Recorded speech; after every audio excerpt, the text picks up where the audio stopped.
So that was a fantastic test series, great for test cricket actually. The first test was won by Australia quite convincingly, and a lot of people felt that they were going to win the series easily after that. But in Melbourne, India won by 8 wickets. Sydney, the match was drawn. There was a bit of rain around there, and then an unbelievable run chase at the Gabba. The first time Australia have lost at the Gabba since 1988.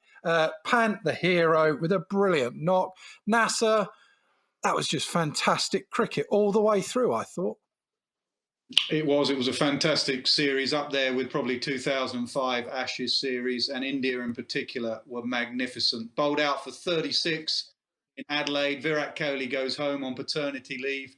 Then virtually every single bowler goes down injured. So you're basically playing your A team or B team, whatever you want to call it, against Australia in Australia, and having to come back and put up with some stuff on and off the field.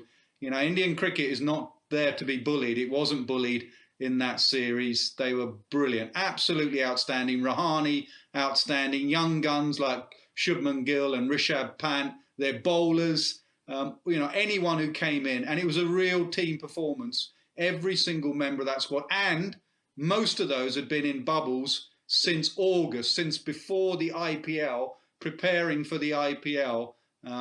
To go to Brisbane, some people said, oh, you don't want to go to Brisbane, not because of COVID rules, because you don't like the pitch in Brisbane. Nonsense. They went to Brisbane and won. That was one of the great comebacks in Test match history. Swanny, there's not many people that know what it's like to win out in Australia. You're one of them. What will the Indian players, how would that have felt for them? Well, I don't know about them, but for me, the sense of achievement winning over there is enormous. And like Nas said, that was an incredible comeback. Adversity they went again, they had to put up with and live with, to come back and win at the Gabba, even when they'd won test matches before, even in the back of their mind when they're having this dreadful sledging from Australia, I can't wait to get it together, mate. They'll have been thinking, well, there's truth in that, of the record there, because Australia are very hard to beat there.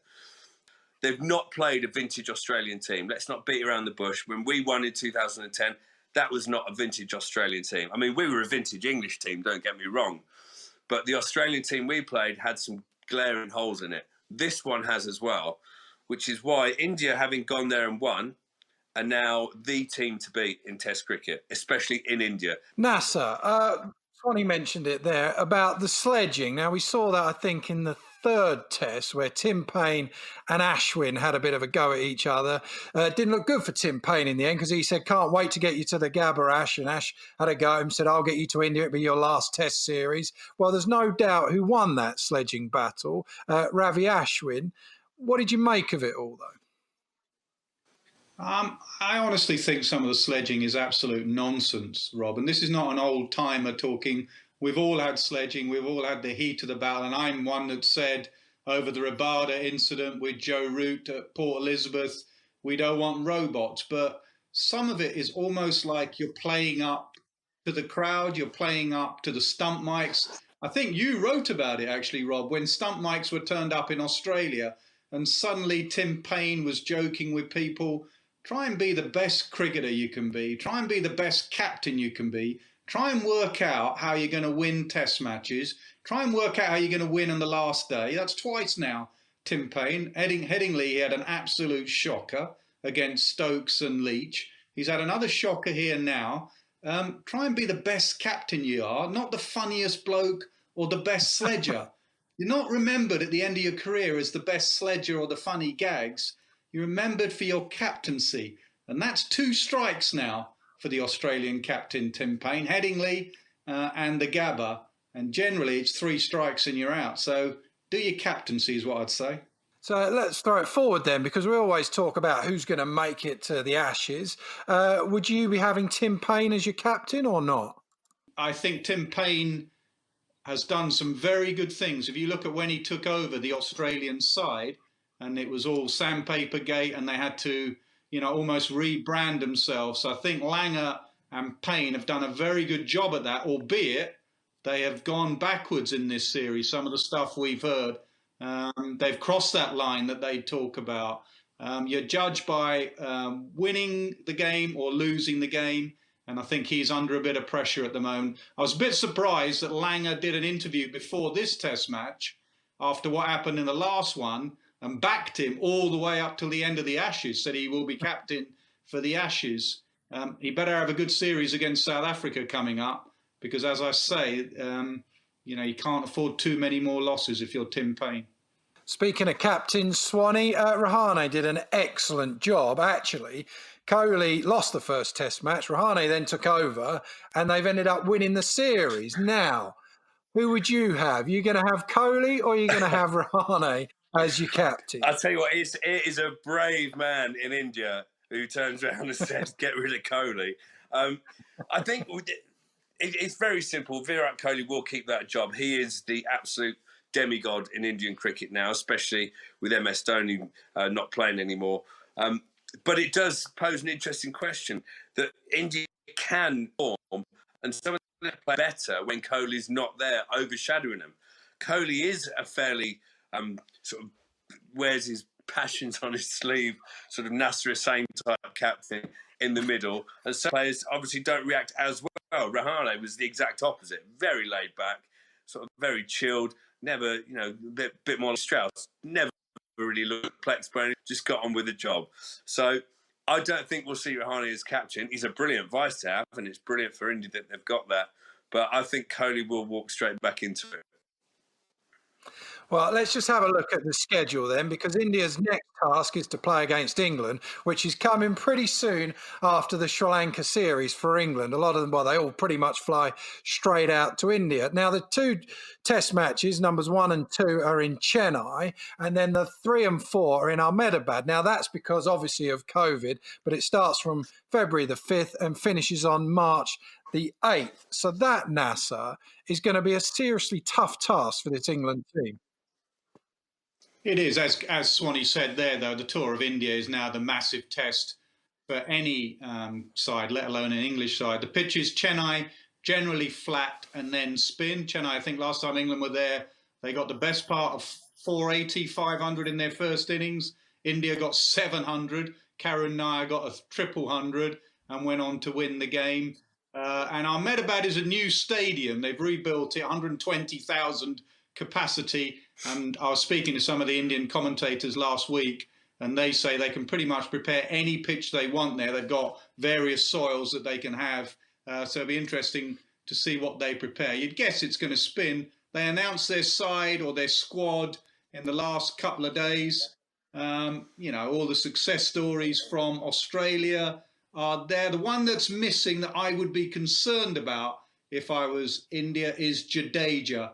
He hasn't made it through that injury that he had in Australia. And I heard today, actually, that they think he won't play in the 3rd or 4th test match. Rumours are that Jadeja is out for the whole series.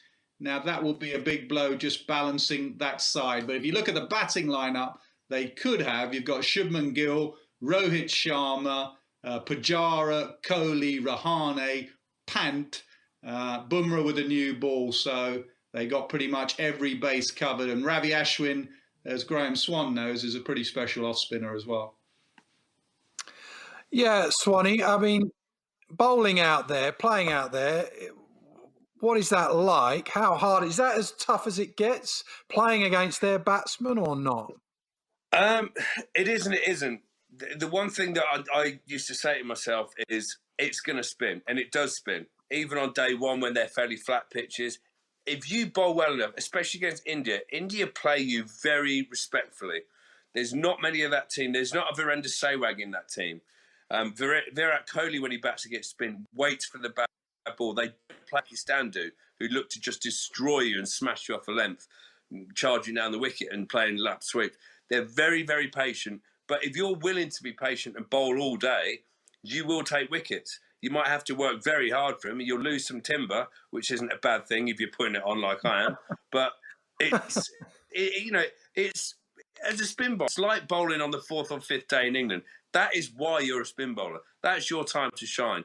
So I used to look forward to going to India and Sri Lanka and Bangladesh thinking, at least I'll get a good bowl. At least I'll be the leading wicket taker because I'm fed up being Broady being that. So that's what the spinners need to do. They can't look at that team, and I must admit, when I look at the Indian team now, it's starting to look like, the Indian team with Dravid, Tendulkar, Ganguly. It's starting to take shape like that. Those players are starting to look like real class players. But you've still got to look at it and think, look, I'm bowling against the best players, but at least it's going to be spinning.